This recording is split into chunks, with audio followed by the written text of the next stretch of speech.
such as any form of metal in water. You are relatively safe if you are inside a building, especially one with a steel frame or properly lightning controlled. Inside a car with a metal body. So essentially you are not touching the outside of the car, you are sitting in the interior of the vehicle and sealed within. You are also relatively safe in a valley. Again, that is for specifically lightning. Inside a very thick tree, and while you might be safe inside, a tree is not preferable. You're relatively safe in a ditch or depression. Again, this is speaking specifically for lightning. Relatively safe as a last resort to crouch down in a low place. You should be avoiding, however, high places like hilltops or mountain ridges, isolated trees, telephone poles, etc. So something out in the middle of a field. Wire fences, wet ditches, which, to be fair, if you are in a thunderstorm, almost everything will be wet by that point. Anywhere in or on water, so like a lake, a pond, etc. Standing up, laying flat on the ground. You want to be curled up to expose the least amount of surface area as you can. Because lying flat, it is not safer than crouching down solely because it is important to cover this small area. This minimizes the chance of the current passing through the center of your body and affecting your heart. When crouching, lightning tends to pass over the surface of your body on its way to the ground and frequently produces nothing worse than a fern-like pattern on the skin that will fade within a few hours.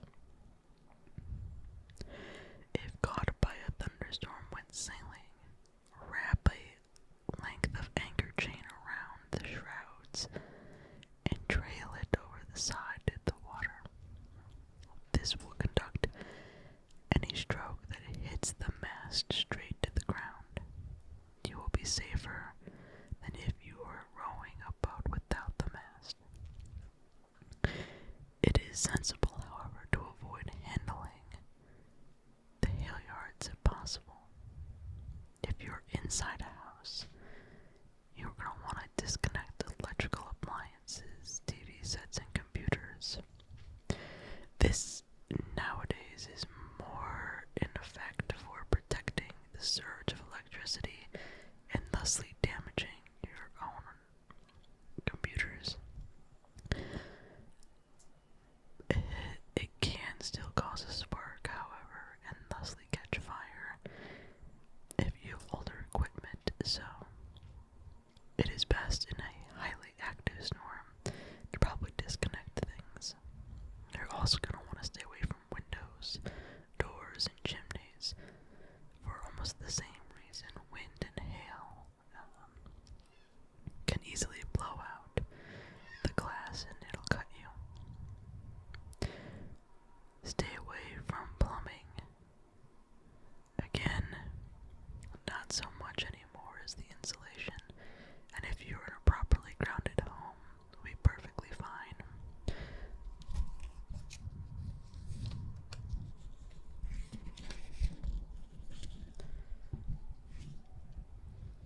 Although again, still not advisable for other reasons.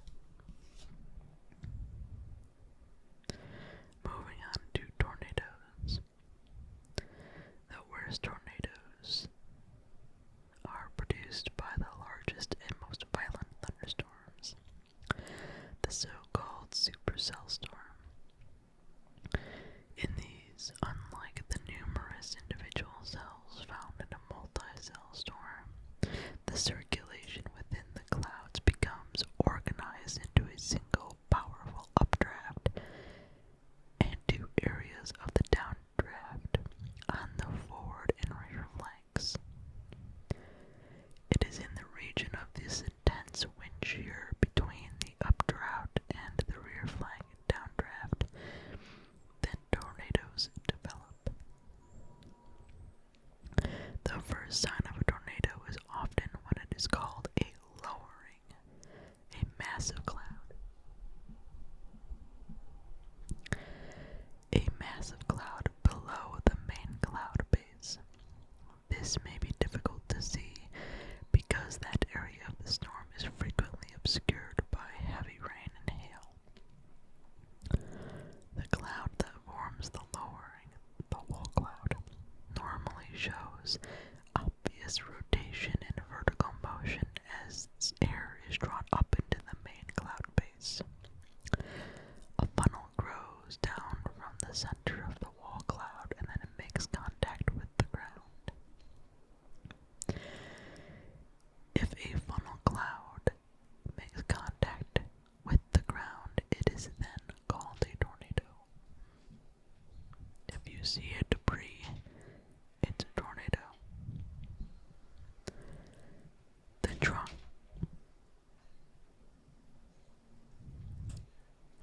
The trunk is normally visible because the water vapor condenses within it, although sometimes tornadoes are first recognized by the cloud of debris that they raise from the ground. There may be descending air at the very center, and sometimes the cloud is thin enough for the trunk to appear as a hollow column. Secondary vortices that revolve around the main trunk occasionally occur. Most tornadoes rotate anti-clockwise, but the opposite direction is also encountered.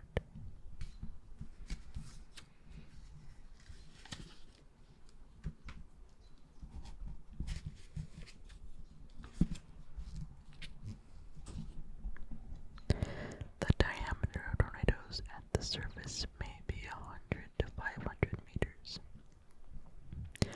Generally, the most destructive tornadoes have the widest trunks, wind speeds at a typical of 150 to 300 kilometers an hour. The duration may be just a few minutes to an hour or more. Depending on the parent storm's movements, the tornado may be stationary or leave a trail of devastation many kilometers long. Some break away from the ground for a while and then touch back down again. Because tornadoes are so dangerous, it is important to understand the meaning of the terms used to warning the public. You will want to go to the National Weather Service or NOAA.com for more information and up-to-date weather in your local area for watches and warnings if you are in the U.S. But for now, a brief overview is warranted. A tornado watch. This means conditions are suitable for the formation of tornadoes. You're going to want to begin to take precautions, be alert for the signs of a tornado, ensure that you hear if any specific warnings are issued. This is the potential for a tornado. A tornado warning is that a tornado has been confirmed via satellite, aka radar, or a tornado has been sighted. The danger is imminent. You want to take cover immediately in a tornado shelter or in a basement or the most interior room on the ground floor of your home.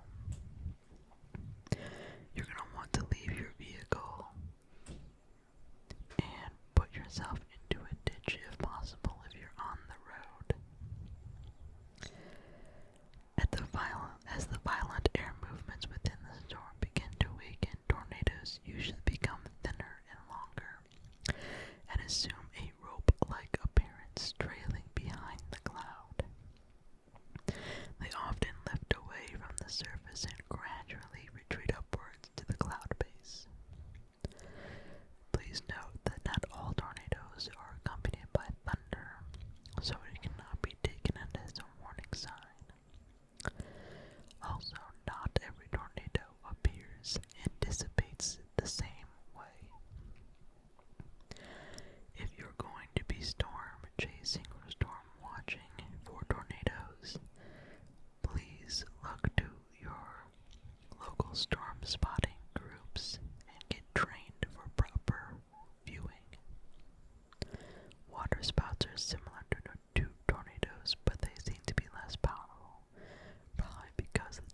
similar, but less destructive, funnel clouds occur quite frequently.